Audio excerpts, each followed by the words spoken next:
Nunca pensei que uma simples ceia de Natal pudesse mudar minha vida para sempre. Meu nome é Débora, tenho 35 anos, e o que aconteceu comigo naquela noite de dezembro ainda me deixa sem ar quando lembro dos detalhes. Vocês vão entender por que digo isso quando eu terminar de contar tudo o que descobri sobre o homem com quem dividi a cama por 8 anos. Eu sempre fui uma pessoa comum. Trabalho como enfermeira no Hospital Regional de Florianópolis. Acordo todos os dias às 5 da manhã para cuidar de pessoas que confiam em mim para se recuperarem de suas doenças. Minha rotina era simples: casa, trabalho, casa. Nos fins de semana, gostava de caminhar pela praia com meu marido Evandro, assistir filmes no sofá da sala, preparar aqueles almoços de domingo que a dona Conceição, minha sogra, tanto elogiava. Durante esses anos todos, eu me considerava uma mulher sortuda. Evandro trabalhava como vendedor de seguros, tinha seus clientes fixos, ganhava bem, era carinhoso comigo na frente dos outros. Tínhamos uma casa bonita no bairro Trindade. Não era um palácio, mas era nosso lar. Eu havia decorado cada canto com tanto amor, escolhido cada móvel pensando no nosso futuro juntos. As paredes da sala tinham fotos dos nossos momentos felizes, nossa lua de mel em Gramado, o aniversário de 5 anos de casamento, as festas de fim de ano na casa da família dele. A família do Evandro sempre me acolheu de braços abertos. A dona Conceição me tratava como filha desde o primeiro dia que pisei na casa dela. Ela costumava dizer que eu era a nora que ela sempre sonhou ter, que finalmente tinha alguém para conversar sobre receitas, sobre a novela das 8, sobre os planos para o futuro. Seu Antônio, o pai do Evandro, era um homem simples e trabalhador que morreu há 2 anos de um infarto súbito. A morte dele abalou toda a família, especialmente a dona Conceição, que ficou viúva aos 60 anos depois de 40 anos de casamento. Eu me lembro perfeitamente daquele período difícil.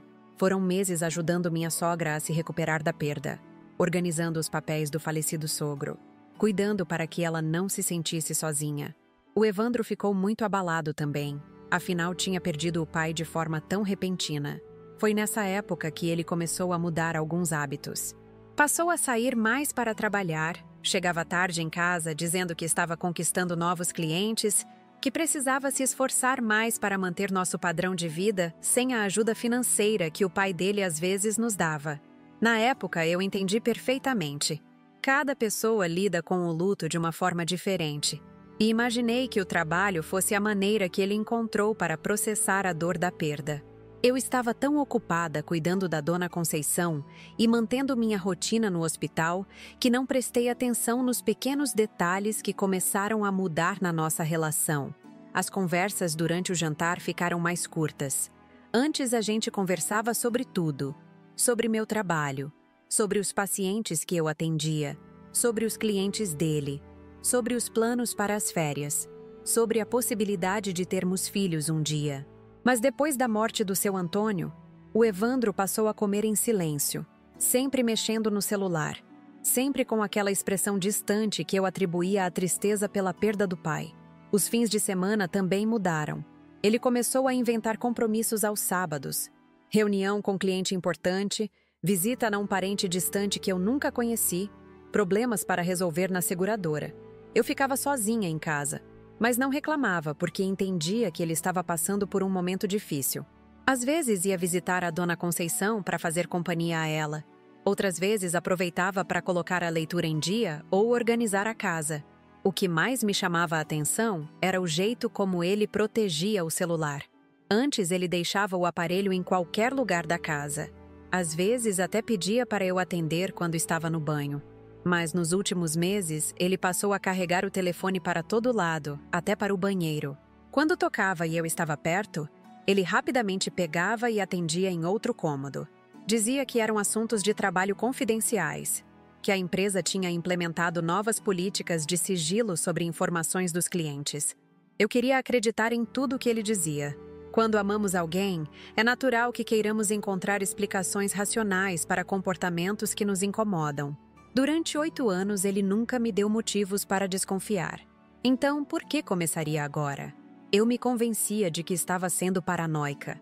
que a morte do seu Antônio tinha abalado todo mundo e que as coisas voltariam ao normal com o tempo. Mas, conforme os meses passavam, outras coisas estranhas começaram a acontecer. Evandro passou a tomar banhos muito longos quando chegava do trabalho, sempre com a porta trancada. Antes ele chegava, me dava um beijo, contava como tinha sido o dia dele, íamos jantar juntos. Agora ele entrava direto no banheiro e ficava lá por quase 1 hora. Quando eu perguntava se estava tudo bem, ele dizia que o trabalho estava muito estressante e que um banho longo o ajudava a relaxar. As contas da nossa casa também começaram a ficar confusas. Antes, nós dois cuidávamos das finanças juntos. Sabíamos exatamente quanto ganhávamos e quanto gastávamos. Mas o Evandro passou a insistir que ele cuidaria de tudo sozinho, que eu já trabalhava demais no hospital e não precisava me preocupar com essas coisas. Ele disse que estava organizando melhor nosso dinheiro, fazendo investimentos para nosso futuro. Como eu sempre confiei nele completamente, entreguei a ele o controle total das nossas finanças. Havia também questões menores que, vistas individualmente, pareciam bobagens, mas que juntas formavam um quebra-cabeças estranho. Ele começou a comprar roupas novas sem me mostrar. Dizia que precisava se vestir melhor para impressionar clientes importantes. Passou a usar um perfume diferente, mais caro, que eu nunca tinha visto ele comprar. Começou a fazer exercícios em casa, coisa que nunca tinha feito antes, dizendo que queria cuidar melhor da saúde, depois de ver como o infarto levou o pai dele de forma tão súbita. Por conta do meu trabalho no hospital, eu estava acostumada a observar sinais, a prestar atenção nos detalhes que poderiam indicar problemas de saúde nos pacientes. Essa habilidade profissional fazia com que eu notasse mudanças no comportamento das pessoas ao meu redor.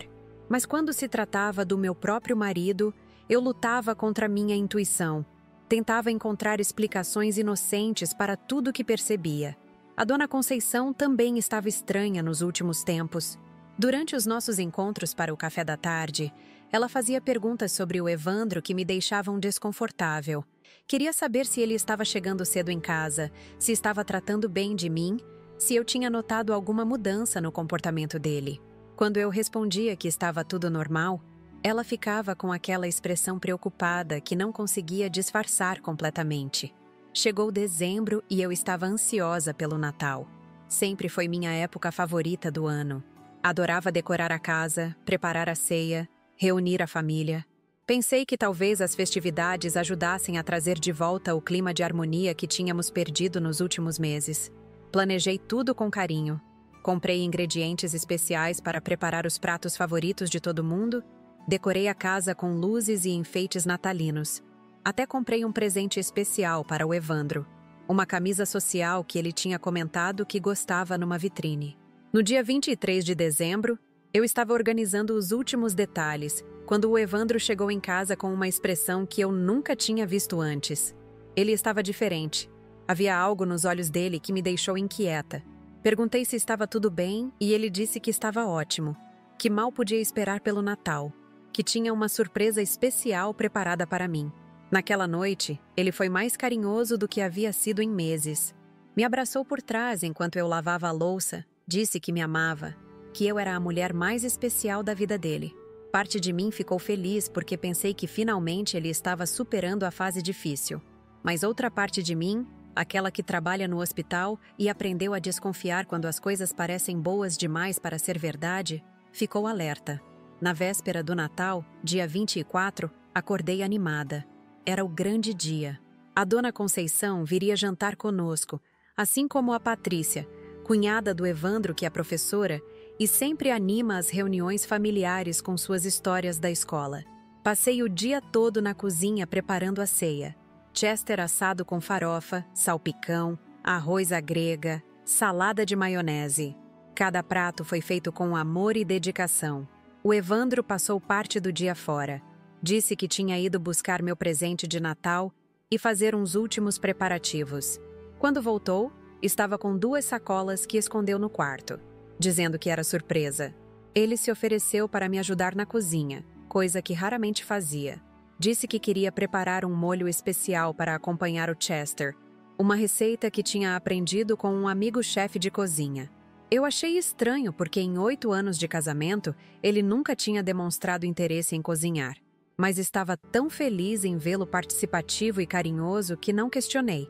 Deixei ele livre na cozinha enquanto eu terminava de arrumar a mesa da sala de jantar. Quando a dona Conceição chegou, estava linda, toda arrumada para a ocasião. Ela trouxe uma sobremesa deliciosa que tinha preparado, uma pavlova que era a especialidade dela. A Patrícia chegou logo depois com o namorado, um rapaz simpático que trabalha como mecânico. O clima estava gostoso, todo mundo conversando, rindo, contando novidades. Foi então que o Evandro apareceu da cozinha carregando uma travessa com o Chester e um recipiente separado com o tal molho especial. Ele colocou tudo na mesa com um sorriso que agora, olhando para trás, percebo que tinha algo de sinistro. Era um sorriso forçado, diferente do sorriso natural que eu conhecia há 8 anos. Todos se sentaram à mesa e começamos a nos servir. Cada um pegou um pouco de cada prato. O clima estava maravilhoso. Foi aí que aconteceu algo que mudou o rumo de toda a noite. O Evandro se levantou, pegou aquele recipiente com o molho e veio em minha direção. Ele colocou o prato na minha frente e disse uma frase que ficou gravada na minha memória para sempre.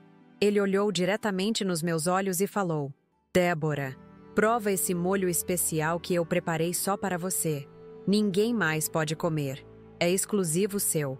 Naquele momento, todo mundo na mesa parou de conversar. O silêncio que se formou foi constrangedor. Eu olhei para a dona Conceição, que estava sentada ao meu lado, e vi uma expressão de preocupação no rosto dela que me deixou completamente alerta. Em 8 anos de casamento, meu marido nunca tinha feito algo assim.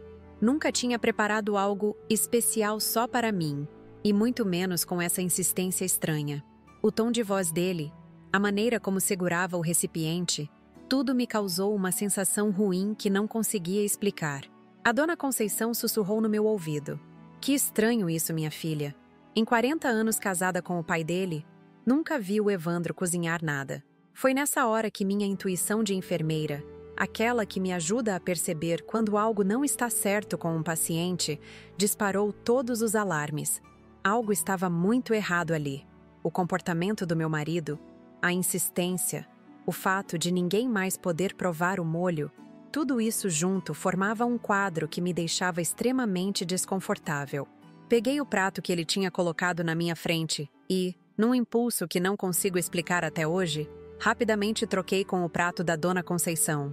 Foi um movimento discreto, mas o suficiente para que ela ficasse com o molho que era exclusivo meu, e eu ficasse com o prato normal dela. O que aconteceu depois disso foi algo que jamais vou esquecer e que vocês precisam saber para entender como descobri a verdade mais chocante da minha vida. Mas antes de continuar contando os detalhes dessa noite que mudou tudo, eu preciso que vocês me digam uma coisa. Vocês já passaram por alguma situação onde sentiram que algo estava errado, mas não sabiam explicar o quê? Já tiveram aquela sensação de que a pessoa que amam está escondendo algo perigoso? Escrevam nos comentários de qual cidade estão assistindo e se já viveram algo parecido. E por favor, se inscrevam no canal Vingança do Dia, porque o que vem a seguir vai mostrar como uma simples troca de pratos salvou minha vida e revelou segredos que eu jamais imaginava que existiam na minha própria casa. A troca dos pratos foi um movimento instintivo que fiz em poucos segundos, mas que reverberou de forma avassaladora nos minutos seguintes. A dona Conceição olhou para mim com uma expressão curiosa quando percebeu que tínhamos trocado de lugar o que íamos comer, mas não disse nada. Ela apenas pegou o garfo e começou a provar aquele molho que supostamente era exclusivo meu. O Evandro havia voltado para sua cadeira, mas eu percebi que seus olhos não saíam de mim. Havia uma expectativa no olhar dele que me incomodava profundamente. Era como se ele estivesse aguardando alguma reação específica da minha parte. Tentei disfarçar meu desconforto e comecei a comer normalmente, mas cada garfada parecia pesada na minha garganta. A Patrícia e o namorado dela conversavam animadamente sobre os planos para o próximo ano, mas eu mal conseguia prestar atenção na conversa. Minha mente estava focada no comportamento estranho do meu marido e naquela sensação crescente de que algo terrível estava para acontecer. Foram apenas 15 minutos após a Dona Conceição começar a comer, quando notei que ela estava ficando diferente. Primeiro, ela começou a falar mais devagar, como se estivesse tendo dificuldade para formar as palavras. Pensei que talvez fosse o vinho que ela tinha tomado, embora soubesse que minha sogra não costumava beber muito. Débora, estou me sentindo meio esquisita, ela murmurou, passando a mão na testa. Parece que estou ficando tonta. Foi nesse momento que a preocupação realmente tomou conta de mim. A Dona Conceição era uma mulher forte e saudável para seus 62 anos. Ela nunca tinha problemas de saúde significativos, apenas a pressão alta controlada com medicamento. Dona Conceição, a senhora está bem? Perguntei, largando meu garfo e me virando completamente para ela. Quer que eu pegue um copo de água? Ela tentou responder, mas as palavras saíam embaralhadas. Seus olhos começaram a ficar vidrados, como se ela estivesse lutando para manter o foco. Foi então que percebi que suas pálpebras estavam pesadas, caindo involuntariamente. O Evandro, que até aquele momento estava relativamente calmo, de repente ficou visivelmente nervoso. Ele se levantou rapidamente da cadeira, derrubando o guardanapo no chão, e veio em nossa direção. "O que está acontecendo?" ele perguntou, mas havia algo no tom da voz dele que não soava como preocupação genuína. Era mais como pânico, como se algo tivesse saído completamente fora do controle. A situação se deteriorou rapidamente. A Dona Conceição começou a balançar na cadeira, perdendo completamente o equilíbrio. Suas mãos tremiam e ela tentava se agarrar na mesa para não cair. Eu não estou conseguindo ficar acordada", ela conseguiu dizer antes de seus olhos se fecharem completamente. Meu treinamento como enfermeira entrou em ação imediatamente. Levantei da cadeira e segurei a Dona Conceição antes que ela caísse. Chequei seus sinais vitais rapidamente. Respiração lenta, mas estável. Pulso fraco, mas presente. Era claramente uma intoxicação ou overdose de alguma substância. "Patrícia, me ajuda aqui!" Gritei para minha cunhada, que estava paralisada observando a cena. "Vamos levá-la para o sofá e chamar uma ambulância." O namorado da Patrícia já estava pegando o telefone para ligar para o SAMU, mas eu sabia que o hospital regional ficava apenas a 10 minutos de carro da nossa casa. Seria mais rápido levarmos ela diretamente ao pronto-socorro. Foi nesse momento que o comportamento do Evandro se tornou ainda mais suspeito. Ao invés de ajudar a carregar sua própria mãe para o carro, ele ficou parado na sala, olhando fixamente para o prato que a Dona Conceição tinha comido. "Evandro, vem me ajudar!" Gritei enquanto apoiava o corpo inerte da minha sogra. "Sua mãe precisa ir para o hospital agora." Ele pareceu sair de um transe e finalmente veio nos ajudar. Carregamos a Dona Conceição para o meu carro, já que eu conhecia melhor o caminho para o hospital e poderia dirigir mais rapidamente em situações de emergência. Durante todo o trajeto, eu observava o Evandro pelo retrovisor. Ele estava no banco de trás, segurando a cabeça da mãe, mas sua expressão não era de filho preocupado. Era de alguém em pânico total, como se estivesse calculando mentalmente as consequências de algo que havia dado terrivelmente errado. "O que será que causou isso?" a Patrícia perguntou, sentada no banco do passageiro. "A mamãe não tem problemas cardíacos nem nada do tipo." "Não sei", respondi, acelerando o carro. "Mas vamos descobrir. Os médicos vão fazer todos os exames necessários." Chegamos ao hospital regional em tempo recorde. Como eu trabalhava lá, conhecia toda a equipe do pronto-socorro. Imediatamente chamei o Dr. Reinaldo, um dos médicos mais experientes, e expliquei rapidamente a situação. Ela começou a passar mal durante o jantar. Expliquei enquanto a equipe transferia a Dona Conceição para uma maca. Primeiro ficou tonta, depois sonolenta, até desmaiar completamente. Os sintomas apareceram cerca de 15 minutos após ela começar a comer. O Dr. Reinaldo, que me conhecia há anos e confiava no meu julgamento profissional, imediatamente suspeita de intoxicação alimentar ou medicamentosa. "Débora, vocês comeram a mesma coisa?" ele perguntou enquanto examinava a Dona Conceição. Foi nessa pergunta que toda a gravidade da situação me atingiu como um soco no estômago. Não, nós não tínhamos comido a mesma coisa. Ela tinha comido o molho que era exclusivo meu, o molho que meu próprio marido havia insistido para que apenas eu provasse. "Doutor", disse com a voz trêmula, "ela comeu um molho específico que foi preparado para mim. Ninguém mais na mesa comeu desse molho. O Dr. Reinaldo me olhou com uma expressão séria que eu conhecia bem. Era a mesma expressão que ele tinha quando suspeitava que algo não estava certo com um paciente. Vamos coletar sangue para exames toxicológicos imediatamente, ele ordenou para a equipe. Preciso saber que substância causou essa sedação. Enquanto a equipe médica trabalhava, eu observava o Evandro, que havia ficado do lado de fora da sala de emergência. Ele caminhava de um lado para o outro no corredor, passando as mãos no cabelo, claramente desesperado. Mas não era o desespero de um filho preocupado com a mãe doente. Era o desespero de alguém que sabia exatamente o que tinha causado aquela situação. A Patrícia estava chorando, completamente em choque com o que havia acontecido. Ela se aproximou de mim e sussurrou: Débora, você acha que pode ter sido alguma reação alérgica? A mamãe não tem alergia a nada que eu saiba, mas... Não, Patrícia. Interrompi suavemente. Os sintomas não são de reação alérgica. Parece mais com sedação induzida por medicamento. Foram 2 horas angustiantes até que os resultados dos exames ficaram prontos. Quando o Dr. Reinaldo me chamou para conversar em particular, eu já estava preparada para ouvir algo grave, mas nada poderia ter me preparado para a realidade daquela descoberta. Débora, encontramos benzodiazepínicos no sangue da sua sogra, ele disse com voz séria. Uma dose significativa de diazepam, suficiente para causar sedação profunda em uma pessoa da idade dela. Benzodiazepínicos. Eu sabia exatamente o que eram.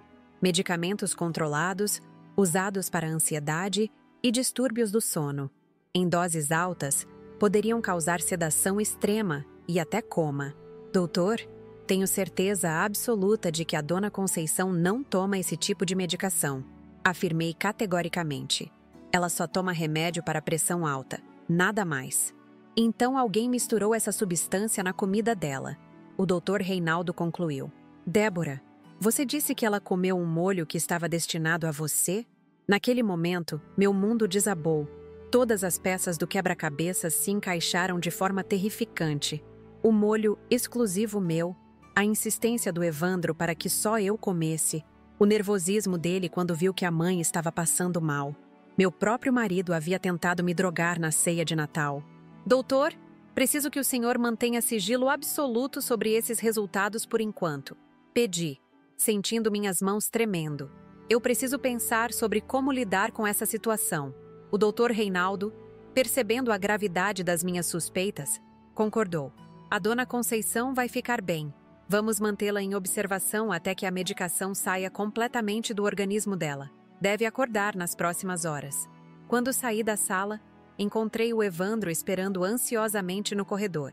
Ao me ver, ele se aproximou rapidamente. E aí? O que os médicos disseram?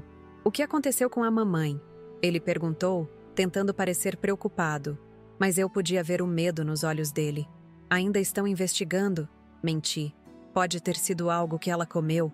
Vamos ter que esperar mais alguns exames. Percebi que ele ficou visivelmente aliviado ao ouvir que os médicos ainda estavam investigando. Claramente ele esperava que nunca descobrissem a verdadeira causa do mal-estar da mãe dele. Durante as horas seguintes, enquanto aguardávamos a Dona Conceição acordar, minha mente trabalhou freneticamente tentando entender os motivos por trás da tentativa de me drogar. Por que o Evandro queria me deixar inconsciente na noite de Natal? O que ele estava planejando fazer comigo? Lembrei de todos os comportamentos estranhos dos últimos meses. Os banhos longos, o sigilo com o celular, as saídas frequentes nos fins de semana, o controle total sobre nossas finanças. Cada detalhe que eu havia ignorado ou justificado, agora ganhava um significado sinistro. Por volta das 3 da manhã, a Dona Conceição finalmente acordou. Ela estava confusa, mas consciente. A primeira coisa que ela fez foi me chamar para perto da cama. Débora, minha filha, ela sussurrou. Preciso te contar uma coisa muito importante. Eu não comi aquele molho por acaso. Meu coração disparou. Como assim, Dona Conceição? Eu vi você trocar os pratos. E eu deixei acontecer de propósito, ela revelou, segurando minha mão com força. Há semanas eu venho desconfiando que o Evandro está aprontando alguma coisa. Eu queria proteger você. Aquelas palavras me deixaram completamente sem ar. A própria mãe do Evandro já suspeitava que ele estava tramando algo contra mim, e ela havia se sacrificado para me salvar. Dona Conceição, o que a senhora sabe? Perguntei, sentindo lágrimas queimando meus olhos. Minha filha, eu sei coisas sobre meu filho que você nem imagina. E sei que a morte do meu marido não aconteceu como todo mundo pensa. Ela disse, olhando diretamente nos meus olhos. Naquele momento, sentada naquela cama de hospital, ao lado da mulher que havia arriscado a própria vida para me proteger, eu comecei a entender que a história que meu marido havia tramado era muito mais complexa e aterrorizante do que eu poderia imaginar. E que a descoberta do sonífero no molho era apenas a ponta de um iceberg muito maior e mais perigoso. A madrugada estava chegando ao fim, mas para mim, um novo pesadelo estava apenas começando. Porque se a própria mãe do Evandro suspeitava que ele havia matado o próprio pai, o que mais ele seria capaz de fazer? As palavras da Dona Conceição ecoaram no meu cérebro como um trovão. A morte do seu Antônio não havia acontecido como todo mundo pensava. Minha sogra estava me dizendo que suspeitava que o próprio filho tinha algo a ver com a morte do pai. Segurei a mão dela com mais força, tentando processar a magnitude daquela revelação. Dona Conceição, por favor, me explique melhor.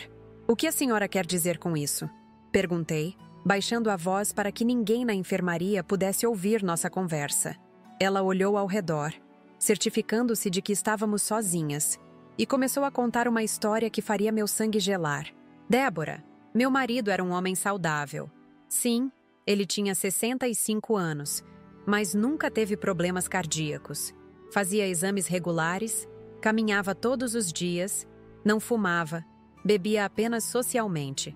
O médico dele sempre dizia que ele tinha saúde de ferro. Ela pausou, engolindo seco antes de continuar. Naquela noite que ele morreu, o Evandro tinha vindo jantar conosco. Ele trouxe uma sobremesa especial. Disse que era para comemorar um grande negócio que tinha fechado no trabalho. Insistiu para que o pai comesse primeiro. Disse que era uma homenagem ao homem que sempre o inspirou. Senti meu estômago embrulhar. A situação era assustadoramente similar ao que havia acontecido comigo algumas horas antes. Seu Antônio comeu a sobremesa e, cerca de meia hora depois, começou a reclamar de dor no peito. Disse que estava sentindo o coração acelerar muito, que estava com falta de ar. Chamei a ambulância, mas quando chegaram ao hospital, ele já havia falecido. Os médicos disseram que foi infarto fulminante. A Dona Conceição fez uma pausa, limpando uma lágrima que escorria pelo rosto. Nunca questionei o diagnóstico porque, na época, parecia possível. Infartos acontecem, às vezes sem aviso, mas depois comecei a notar coisas estranhas no comportamento do Evandro. Que tipo de coisas? Perguntei, embora parte de mim já soubesse que seria algo perturbador. 2 semanas após o funeral, ele apareceu na minha casa com documentos para eu assinar. Disse que eram papéis do seguro de vida do pai, que eu precisava transferir o dinheiro para uma conta conjunta que ele havia aberto para administrar melhor a herança. Eu confiei nele. Afinal, era meu filho. Assinei tudo sem ler direito. Minha formação como enfermeira me ensinou que crimes familiares muitas vezes envolvem questões financeiras. A motivação estava começando a ficar clara. Mas o que mais me chamou a atenção foram os remédios. Ela continuou.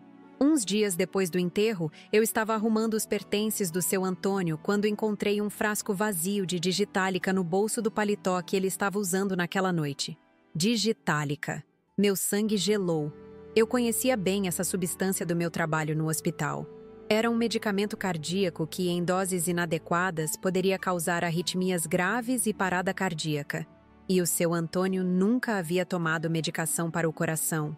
Dona Conceição, a senhora guardou esse frasco? Guardei, mas quando fui procurar uma semana depois, tinha desaparecido.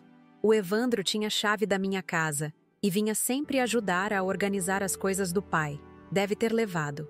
A história estava se tornando cada vez mais sombria. Eu precisava entender qual era o plano completo do meu marido.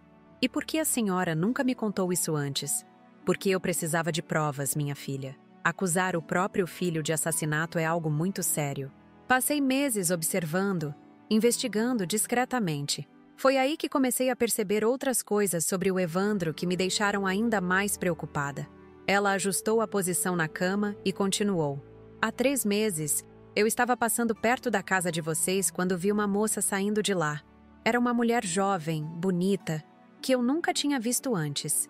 Ela estava chorando e parecia estar grávida. Fiquei curiosa e resolvi seguir ela discretamente. Meu coração parou. Uma mulher grávida saindo da minha casa quando eu não estava. Segui ela até uma lanchonete próxima e consegui ouvir parte da conversa que ela teve por telefone. Ela estava falando com alguém sobre terminar logo com essa situação, que não aguentava mais esconder a gravidez, e que ele havia prometido que se livraria da esposa até o final do ano. As palavras da Dona Conceição me atingiram como uma bofetada. Meu marido não estava apenas planejando me drogar, ele estava planejando se livrar de mim definitivamente. E havia uma mulher grávida envolvida na história.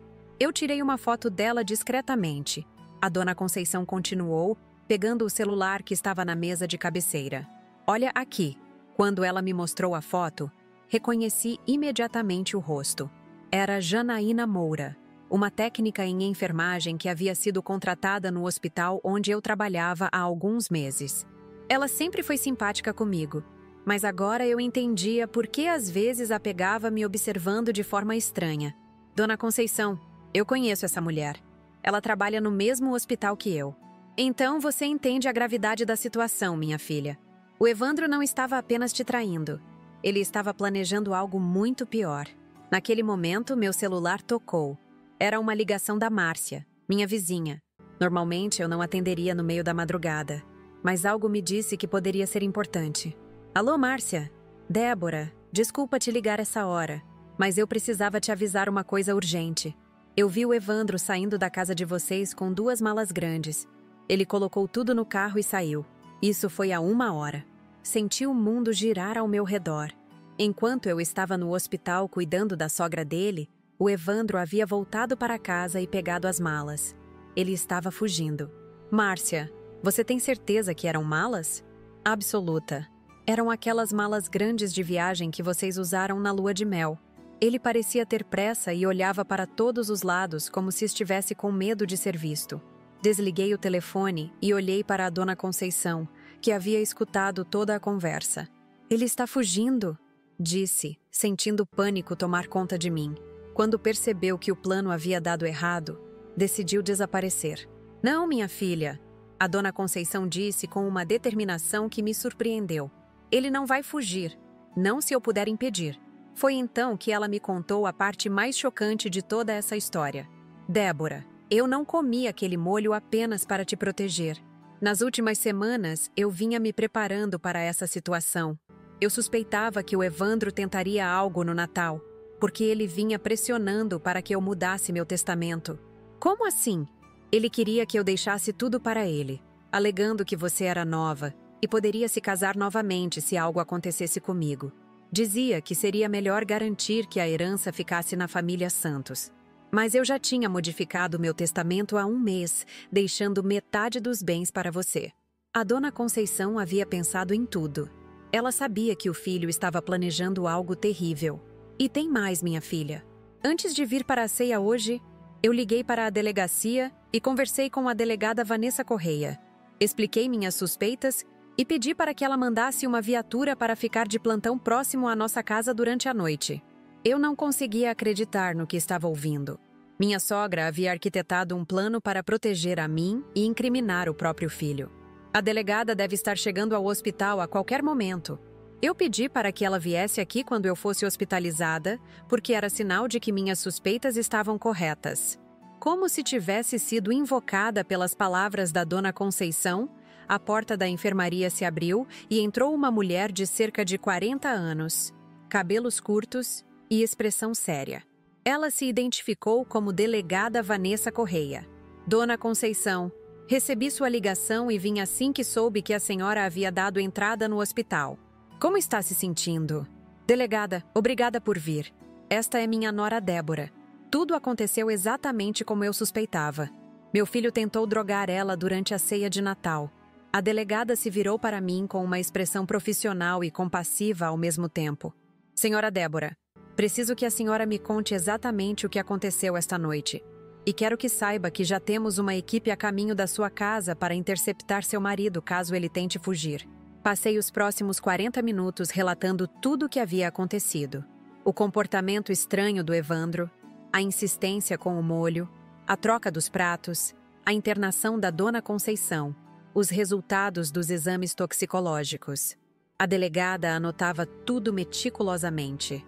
E há quanto tempo vocês perceberam esse comportamento suspeito dele? Ela perguntou.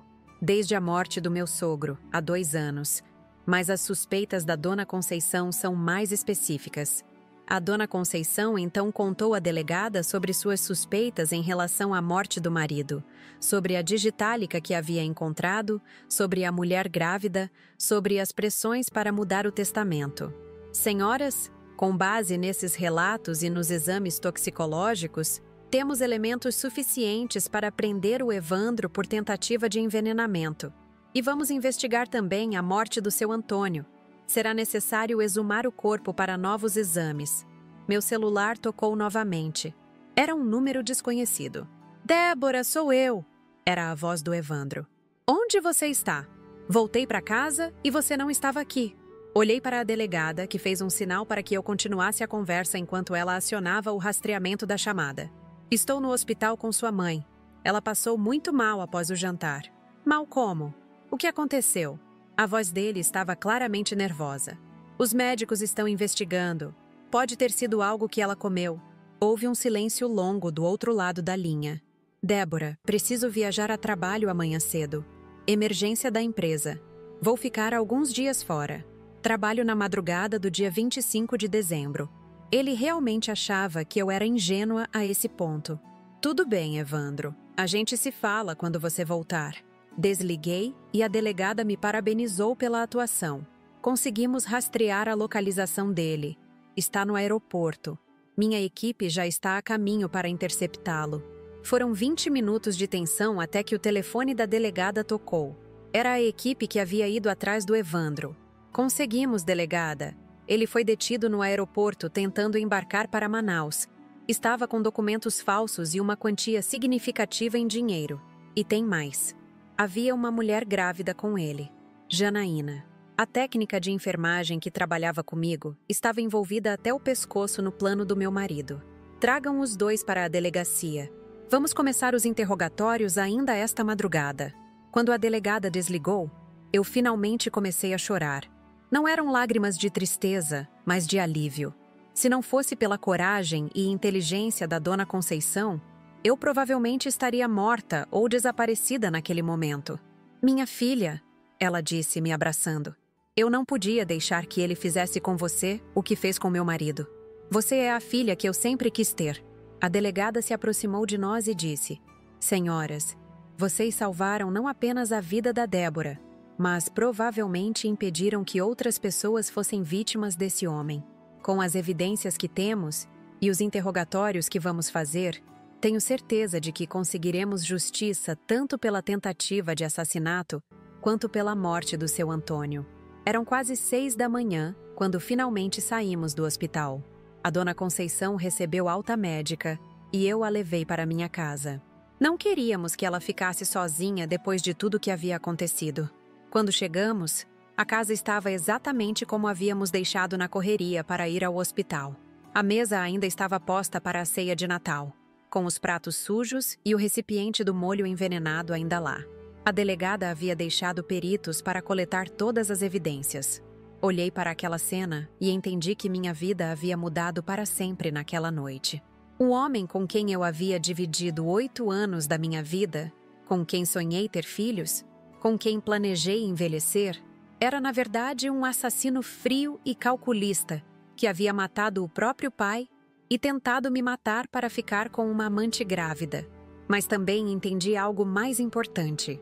Havia pessoas na minha vida dispostas a me proteger, mesmo que isso custasse suas próprias vidas. A Dona Conceição havia arriscado tudo para me salvar, e isso era algo que eu jamais esqueceria.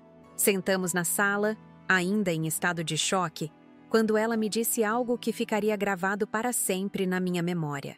Débora, O mal às vezes veste a face das pessoas que mais amamos, mas sempre há sinais. O importante é não ignorar nossos instintos quando eles nos alertam sobre perigo. Naquela manhã de Natal, enquanto o sol nascia sobre Florianópolis, eu sabia que havia sobrevivido não apenas a uma tentativa de assassinato, mas também a uma descoberta que me mostraria como é importante confiar nas pessoas certas e estar sempre alerta aos sinais que a vida nos dá. As horas que se seguiram após deixarmos o hospital foram as mais surreais da minha vida. Sentada na sala da minha própria casa, olhando para os vestígios da ceia de Natal que havia se transformado numa cena de crime, eu ainda não conseguia processar completamente a dimensão do que havia descoberto sobre o homem que dormia ao meu lado há 8 anos.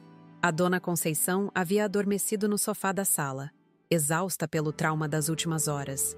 Eu fiquei acordada, caminhando pela casa, observando cada canto com olhos completamente diferentes. Quantas vezes o Evandro havia planejado sua traição bem aqui, neste ambiente que eu considerava nosso lar? Quantas ligações secretas ele havia feito do nosso quarto? Quantas mentiras foram contadas nesta mesa onde fazíamos nossas refeições? Por volta das 9 da manhã, a delegada Vanessa ligou pedindo para que eu fosse à delegacia prestar depoimento formal. Ela disse que havia novidades importantes sobre a investigação e que seria melhor conversarmos pessoalmente. Acordei a dona Conceição delicadamente e expliquei que precisávamos ir à delegacia. Ela insistiu em me acompanhar, dizendo que queria estar presente durante todo o processo. No caminho, ela me contou mais detalhes sobre suas investigações particulares dos últimos meses. Sabe, Débora, depois que encontrei aquele frasco de digitálica, passei semanas tentando entender como meu marido poderia ter ingerido aquela substância. Foi aí que me lembrei de algo importante. Parei no semáforo vermelho e me virei para ouvir melhor. Seu Antônio havia comentado comigo, algumas semanas antes de morrer, que o Evandro havia sugerido que ele fizesse um check-up médico completo. Disse que seria bom para a idade dele e que conhecia um cardiologista excelente que poderia fazer todos os exames. E o senhor Antônio foi nesse médico? Foi sim. E quando voltou da consulta, estava muito animado porque o médico havia dito que seu coração estava perfeito. Inclusive, deu uma amostra grátis de um suplemento vitamínico que seria bom para homens da idade dele. Senti um arrepio percorrer minha espinha. Um suplemento vitamínico? Exato. Cápsulas pequenas que ele deveria tomar uma vez por semana. O Evandro fez questão de lembrá-lo sempre de tomar o suplemento. Dizia que era importante para a saúde do coração. Agora, tudo fazia sentido. O Evandro havia levado o próprio pai a um médico cúmplice, que forneceu cápsulas contendo digitálica disfarçada de suplemento vitamínico. Durante semanas, o seu Antônio esteve ingerindo doses controladas da substância, até que, na noite da sobremesa especial, recebeu uma dose fatal que provocou o infarto. Dona Conceição, a senhora lembra o nome desse cardiologista? Lembro sim, Dr. Eduardo Mendes. Tinha um consultório na região central da cidade. Chegamos à delegacia e a delegada Vanessa nos recebeu imediatamente. Ela estava acompanhada de um investigador experiente chamado Carlos, que havia passado a madrugada interrogando o Evandro e a Janaína. Débora, Dona Conceição, tenham uma cadeira. Temos muito o que conversar, disse a delegada, organizando uma pilha de documentos sobre a mesa. Primeiro, quero que saibam que tanto o Evandro quanto a Janaína confessaram. Não completamente, mas o suficiente para confirmarmos a maioria das nossas suspeitas. O investigador Carlos assumiu a palavra. O Evandro inicialmente tentou negar tudo. Dizia que o sonífero no molho tinha sido um engano, que ele havia misturado seus próprios remédios para a ansiedade na comida por distração. Mas quando confrontamos ele com as evidências, a tentativa de fuga, os documentos falsos, o dinheiro que estava carregando, a versão dele começou a desmoronar. A delegada abriu uma pasta e mostrou algumas fotografias. Encontramos no apartamento da Janaína evidências muito comprometedoras.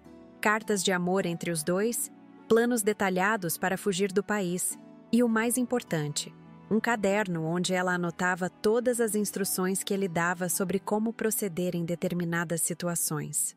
Senti minha garganta ficar seca. Que tipo de instruções? Instruções sobre como agir quando você fosse encontrada morta ou desaparecida, Débora. A Janaína deveria aparecer no hospital na manhã do dia 26 fingindo preocupação, oferecendo apoio emocional à família, se posicionando como uma colega solidária que queria ajudar. Era ainda mais macabro do que eu havia imaginado. Eles não apenas planejaram me matar, mas já tinham pensado em como manipular a situação posterior para parecerem inocentes. E sobre a morte do seu Antônio? Perguntou a dona Conceição. Aí as coisas ficaram mais interessantes, disse o investigador Carlos. A Janaína soltou informações cruciais durante o interrogatório dela. Aparentemente, ela e o Evandro se conheceram há 3 anos, bem antes da morte do seu sogro. 3 anos. Muito mais tempo do que eu imaginava. Segundo ela, o relacionamento começou quando ela foi fazer uns exames no laboratório onde o Evandro tinha um cliente importante. Eles se encontraram por acaso e começaram a se ver escondido. A Janaína contou que já no primeiro ano de relacionamento, o Evandro falava sobre se livrar de você para ficarem juntos oficialmente. Cada palavra era como uma punhalada. Descobrir que meu marido havia passado 3 anos planejando minha morte era devastador. Mas, continuou Carlos, o que realmente motivou eles a acelerarem os planos foi quando a Janaína engravidou, há 8 meses. 8 meses? Perguntei, fazendo os cálculos na minha cabeça. Isso mesmo. Ela estava grávida durante todo o período que vocês notaram mudanças no comportamento do Evandro.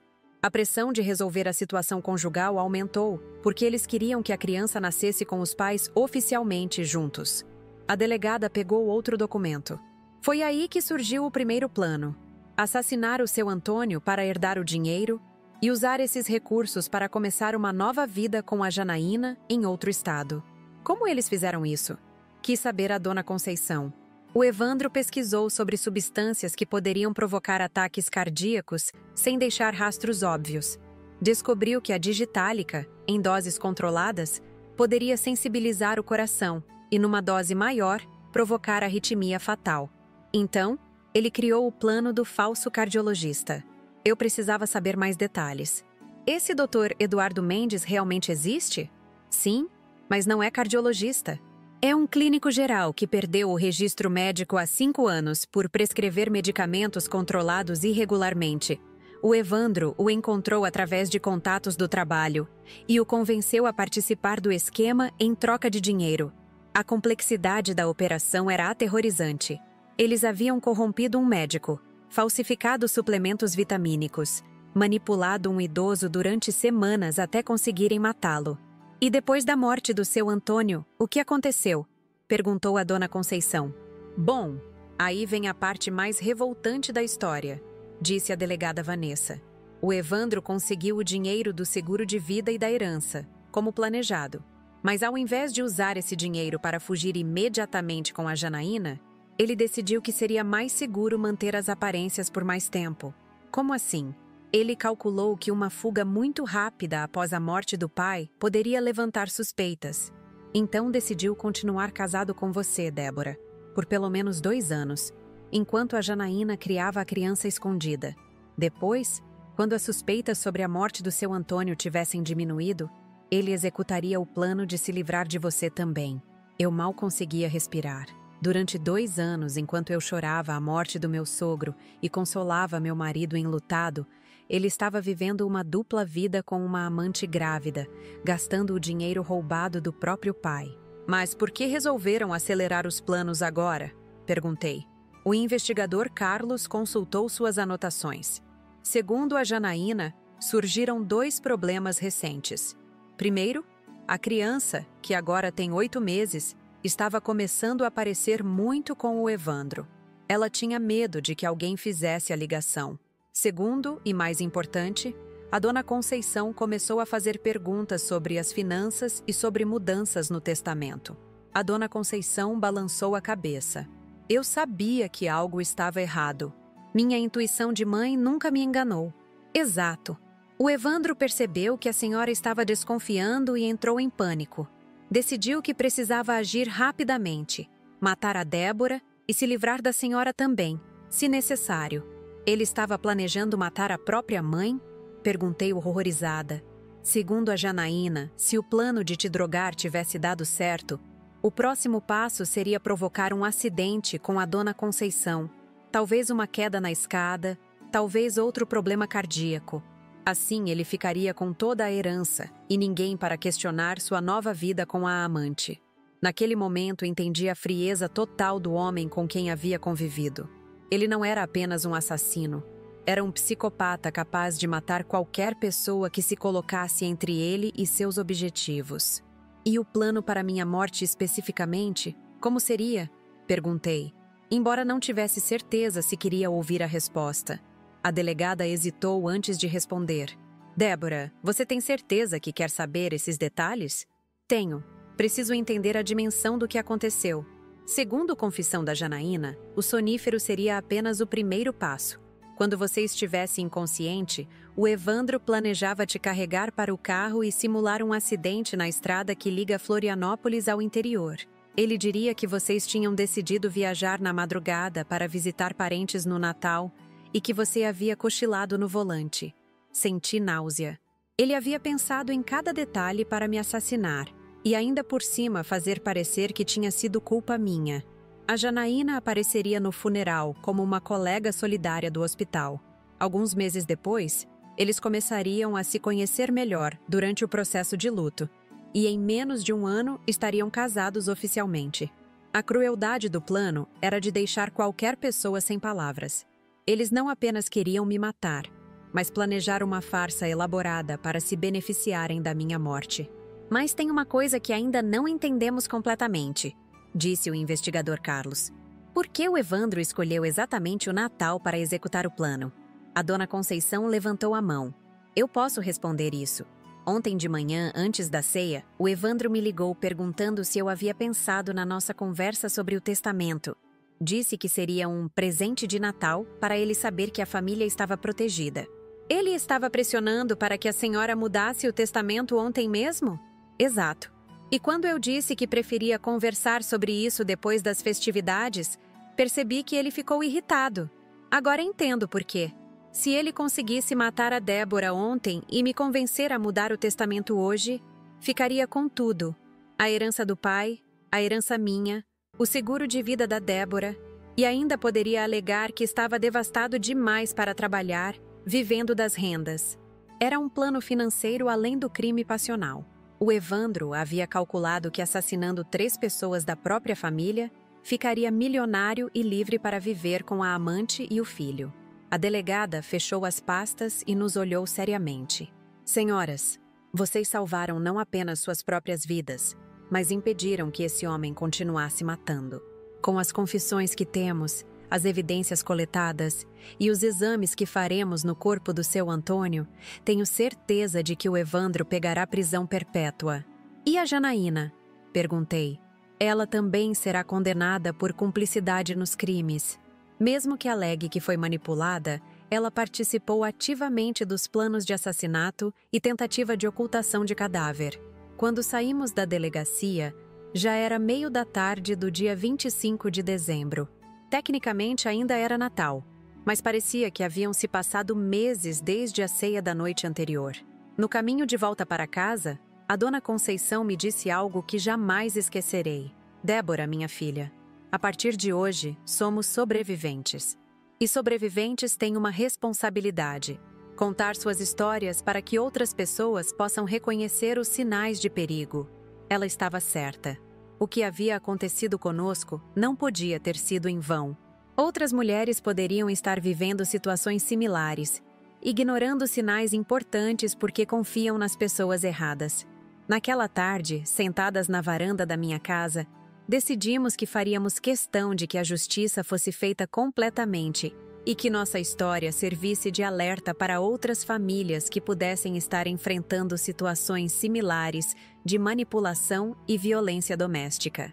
Os dias que se seguiram àquela revelação foram uma montanha-russa emocional que jamais esquecerei. Embora estivéssemos fisicamente seguras, o impacto psicológico de descobrir que meu marido havia planejado meticulosamente minha morte durante meses era algo que precisaria de muito tempo para processar completamente. A primeira semana de janeiro foi marcada por uma série de audiências e procedimentos legais. A exumação do corpo do seu Antônio foi autorizada pela Justiça, e os novos exames toxicológicos confirmaram nossas piores suspeitas. Os restos mortais do meu sogro continham níveis altíssimos de digitálica, concentrados principalmente no fígado e nos rins, órgãos que preservam melhor as evidências de envenenamento. Dr. Reinaldo, o mesmo médico que havia atendido a Dona Conceição na noite do Natal, foi designado para acompanhar os novos exames. Ele me chamou pessoalmente para explicar os resultados, e o que ouvi foi ainda mais perturbador do que eu imaginava. Débora, os níveis de digitálica encontrados no organismo do seu Antônio indicam que ele vinha sendo envenenado gradualmente durante pelo menos 2 meses antes da morte, explicou o doutor. As doses eram calculadas para não causar sintomas imediatos, mas para sensibilizar progressivamente o sistema cardiovascular. Isso significava que meu sogro havia sofrido um envenenamento lento e doloroso, provavelmente sentindo-se mal durante semanas, sem entender o motivo. Lembrei das vezes em que ele havia comentado estar se sentindo mais cansado, com algumas tonturas ocasionais, sintomas que todos atribuímos à idade avançada. Na noite da morte, a dose administrada foi suficiente para provocar uma arritmia fatal em questão de minutos. Foi um assassinato premeditado e extremamente cruel, concluiu o Dr. Reinaldo. Enquanto isso, as investigações sobre o falso médico Dr. Eduardo Mendes avançavam rapidamente. A polícia descobriu que ele havia montado uma clínica clandestina em um apartamento alugado especificamente para enganar o seu Antônio. Os equipamentos médicos eram emprestados, os diplomas na parede eram falsificados e as receitas que ele emitia não tinham validade legal. Quando prenderam o Dr. Mendes, ele confessou imediatamente sua participação no esquema. Segundo ele, o Evandro o havia procurado através de contatos do submundo, oferecendo R$50 mil para que ele fingisse ser um cardiologista respeitável e fornecesse as cápsulas de digitálica disfarçadas de suplemento vitamínico. O que mais me revoltou, contou a delegada Vanessa durante uma das audiências, foi descobrir que o Dr. Mendes sabia exatamente qual era o objetivo final das cápsulas. Ele não estava apenas falsificando medicamentos, estava conscientemente participando de um assassinato. Paralelamente, os detalhes sobre a vida dupla do Evandro com a Janaína continuavam surgindo. A polícia encontrou um apartamento que ele havia alugado no bairro Estreito, onde mantinha a amante e o filho escondidos. O apartamento estava mobiliado com móveis caros, eletrodomésticos importados, tudo pago com o dinheiro da herança do seu Antônio. O que me deixou mais perplexa foi descobrir a frieza com que eles haviam planejado nossa morte. Na busca do apartamento, a polícia encontrou um notebook com documentos detalhados sobre nossos hábitos, horários, rotinas. Eles sabiam que eu trabalhava no turno da manhã no hospital, conheciam meus dias de folga, tinham mapeado minhas amizades e até mesmo meus programas de televisão favoritos. A Janaína havia sido designada para me observar no hospital durante meses, coletando informações sobre minha personalidade, meus medos, minhas preferências. Ela sabia que eu era uma pessoa confiante, que não costumava suspeitar das pessoas, e usaram essa característica contra mim. Era uma operação de inteligência, explicou o investigador Carlos durante um depoimento.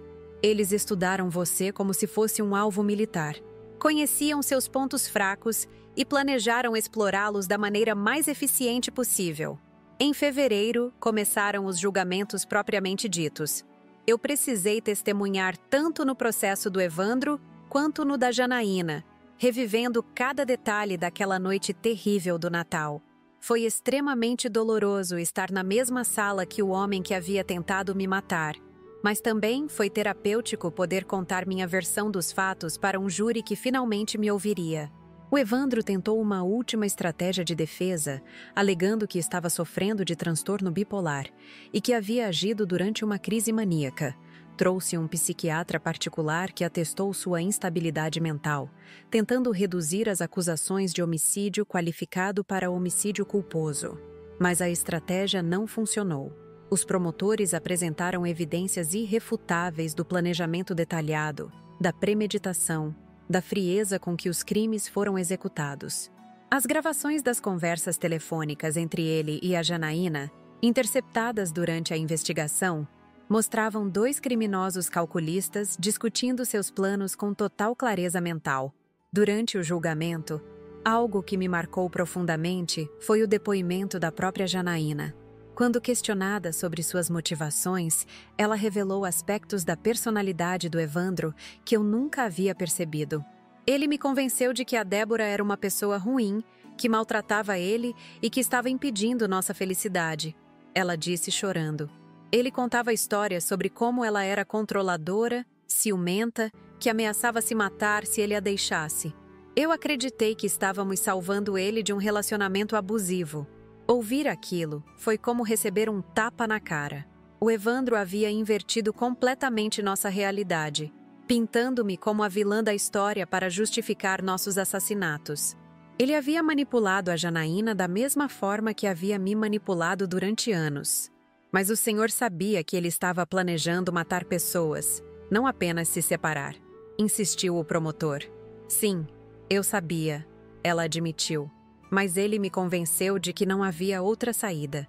Dizia que se tentássemos apenas se separar, ela destruiria nossa vida, que faria de tudo para nos prejudicar. Eu estava grávida, desesperada, e acreditei nele. O julgamento durou 3 semanas. Durante esse período, a Dona Conceição foi minha âncora emocional. Ela me acompanhou a todas as audiências, segurou minha mão nos momentos mais difíceis e me lembrou constantemente de que éramos sobreviventes, não vítimas. Minha filha, ela me dizia, nosso papel agora é garantir que a justiça seja feita e que essa história sirva de exemplo para outras mulheres que possam estar passando por situações similares. A sentença foi exemplar. O Evandro foi condenado a 45 anos de prisão por homicídio qualificado, tentativa de homicídio qualificado, falsidade ideológica e associação criminosa. A Janaína recebeu 20 anos pelos mesmos crimes, com atenuantes por ter colaborado com a investigação. Dr. Mendes foi condenado a 15 anos por falsificação de documentos, exercício ilegal da medicina e participação em homicídio. Todos os bens adquiridos com o dinheiro roubado foram confiscados e revertidos para um fundo de apoio a vítimas de violência doméstica. Mas a verdadeira justiça, para mim, veio na forma de uma descoberta que fizemos depois do julgamento. Vasculhando os pertences pessoais do Evandro que a polícia havia liberado, encontramos um diário que ele mantinha desde o início do relacionamento com a Janaína. As anotações eram aterrorizantes. Ele descrevia em detalhes como havia seduzido a Janaína, como havia planejado a morte do pai, como pretendia me eliminar. Mas o mais chocante eram as passagens onde ele demonstrava total ausência de remorso ou empatia. Débora é uma pessoa boa, mas ingênua, ele havia escrito. Será fácil eliminar ela quando chegar a hora. Ela confia demais nas pessoas e nunca suspeitaria de mim. É quase uma pena desperdiçar essa confiança. Mas negócios são negócios. Ler aquilo foi devastador, mas também libertador. Finalmente eu entendia que não havia nada que eu pudesse ter feito diferente. O Evandro era um sociopata que havia me escolhido como vítima exatamente pelas minhas qualidades positivas, não pelos meus defeitos. Nos meses que se seguiram ao julgamento, concentrei-me em reconstruir minha vida.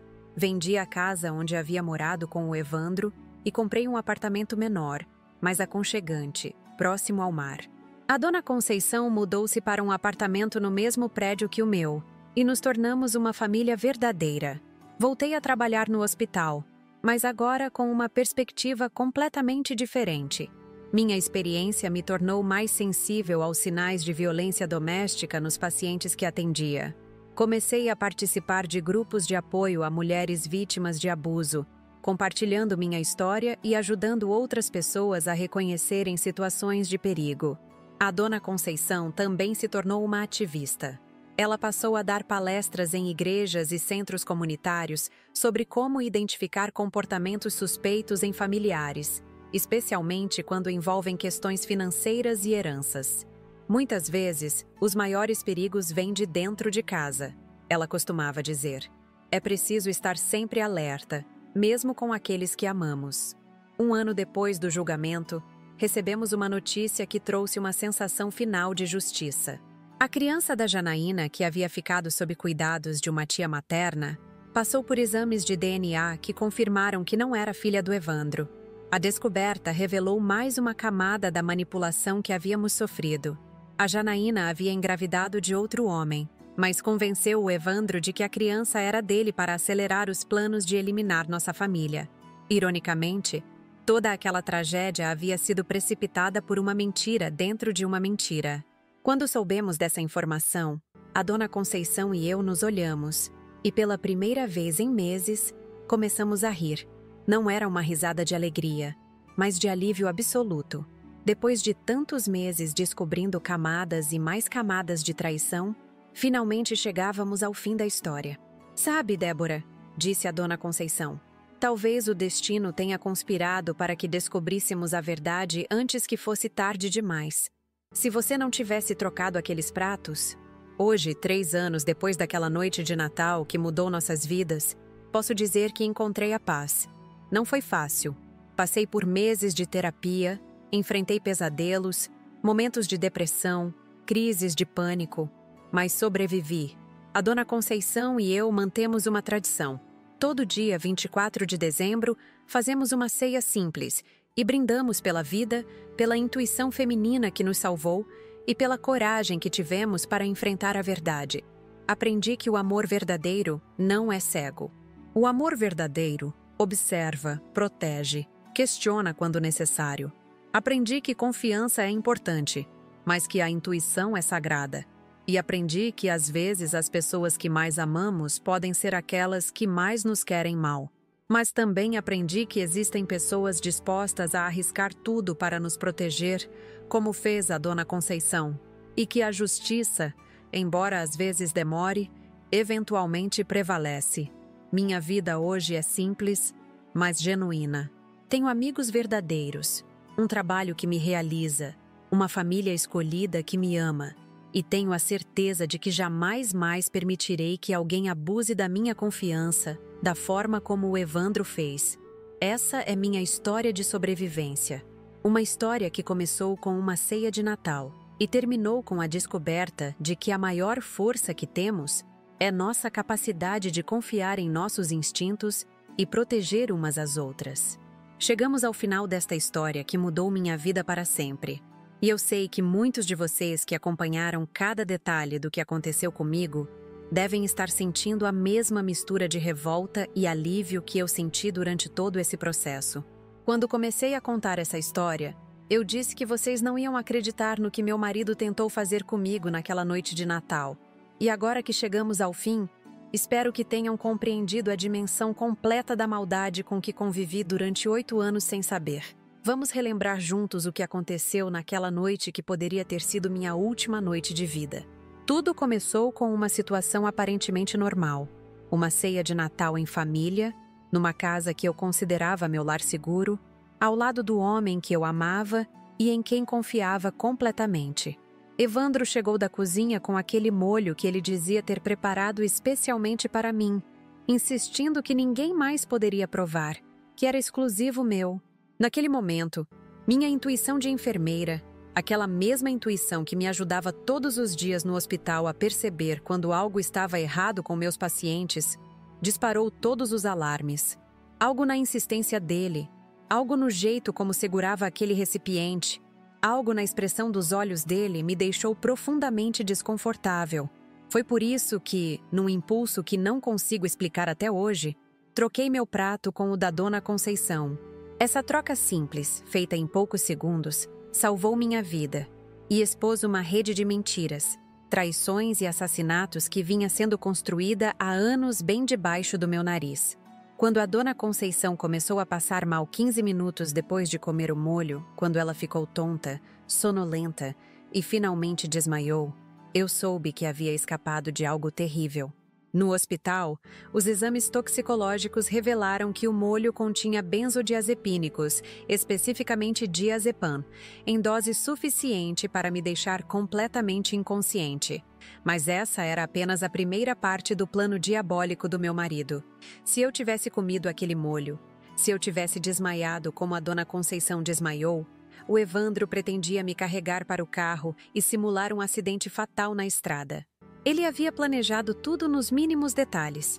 Diria que tínhamos decidido viajar na madrugada para visitar parentes no Natal, que eu havia cochilado no volante, que tudo não passou de uma tragédia infeliz. Janaína, sua amante grávida, apareceria no meu funeral como uma colega solidária do hospital, oferecendo apoio emocional à família enlutada. Meses depois, eles começariam a se conhecer melhor durante o processo de luto do meu viúvo.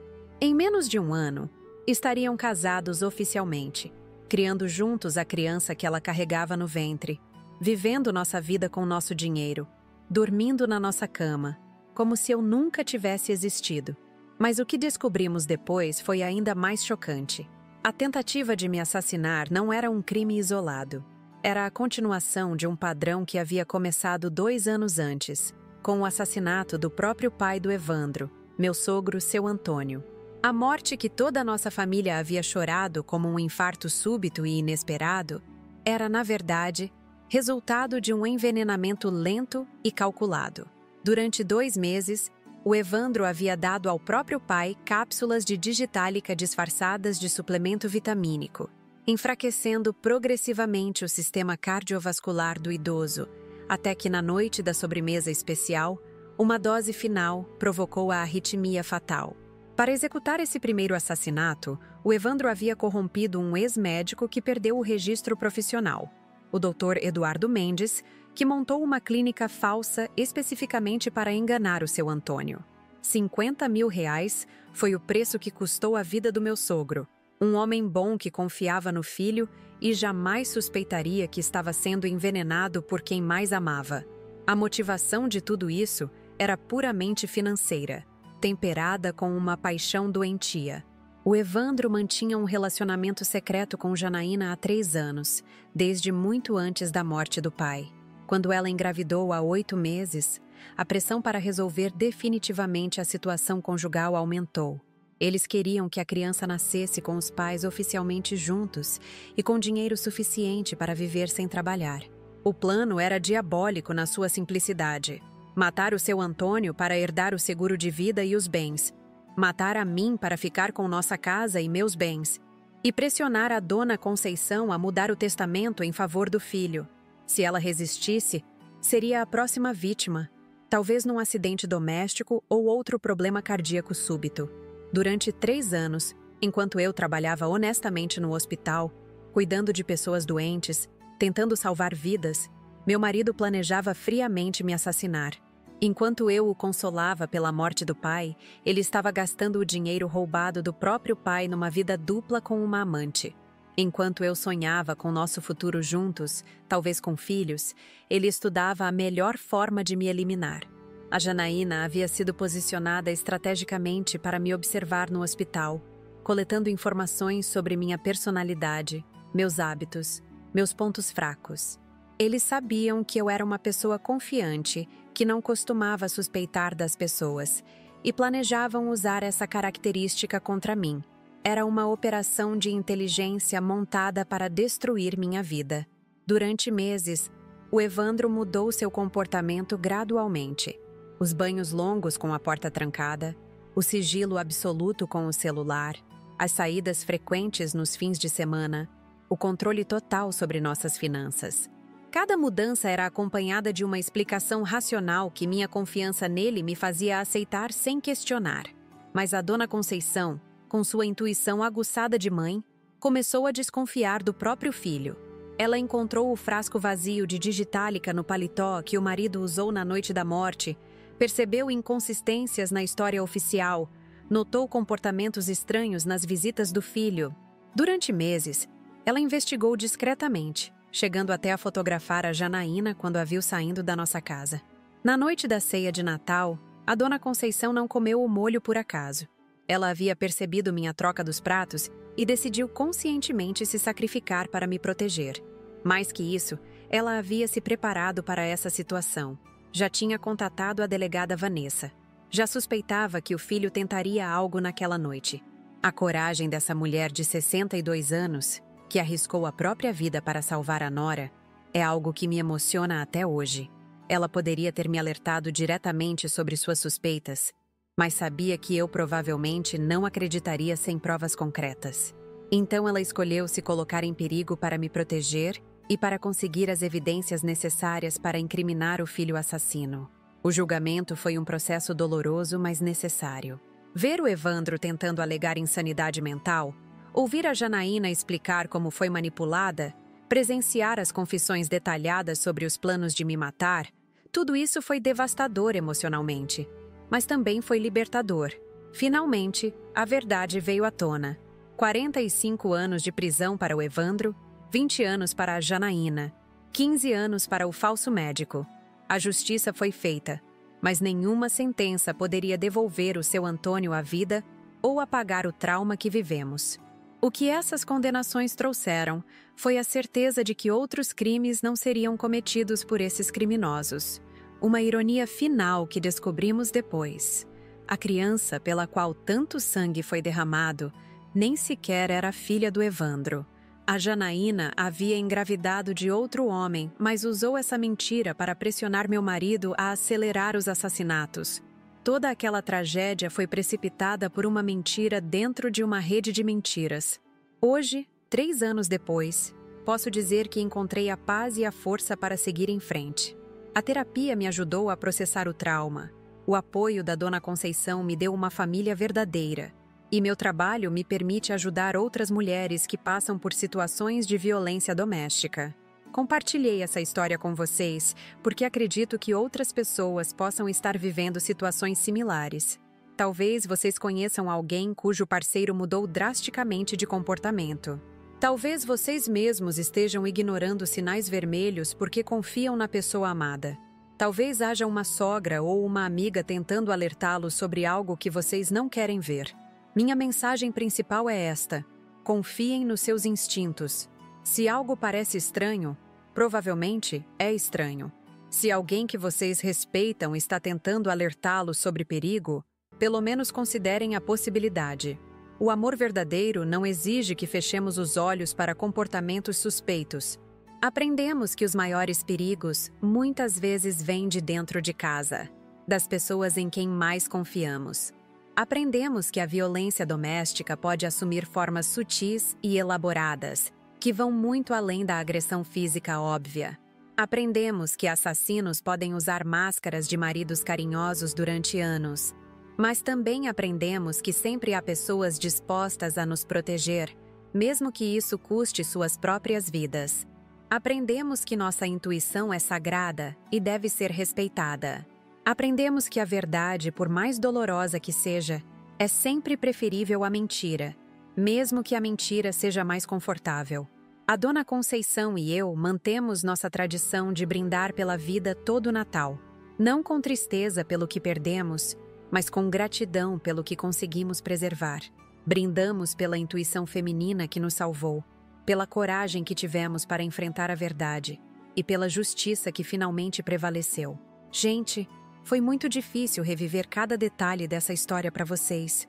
Cada gravação mexeu comigo emocionalmente, trouxe de volta memórias dolorosas que preferiria esquecer, mas eu precisava contar essa história porque pode salvar vidas, pode alertar outras pessoas sobre sinais de perigo que elas podem estar ignorando. Eu gostaria muito de saber o que vocês acharam desta história. Vocês já passaram por situações onde sentiram que algo estava errado, mas não sabiam explicar o quê? Conhecem alguém que pode estar em perigo? Já tiveram que confiar na intuição de uma mãe ou sogra que parecia estar exagerando? Escrevam nos comentários suas experiências, suas opiniões, suas reflexões. Quero ler cada história que vocês quiserem compartilhar. Se esta história tocou vocês de alguma forma, se vocês acham que pode ajudar outras pessoas, por favor compartilhem com suas amigas, com suas famílias, com qualquer pessoa que possa se beneficiar deste alerta. E por favor, se inscrevam no canal Vingança do Dia.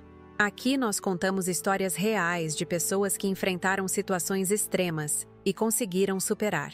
São histórias de coragem, de sobrevivência, de justiça. Cada história que compartilhamos pode salvar uma vida, pode abrir os olhos de alguém que está em perigo. Cliquem no sininho para receber notificações dos nossos vídeos. Assistam aos outros vídeos do canal, porque cada história é única e importante.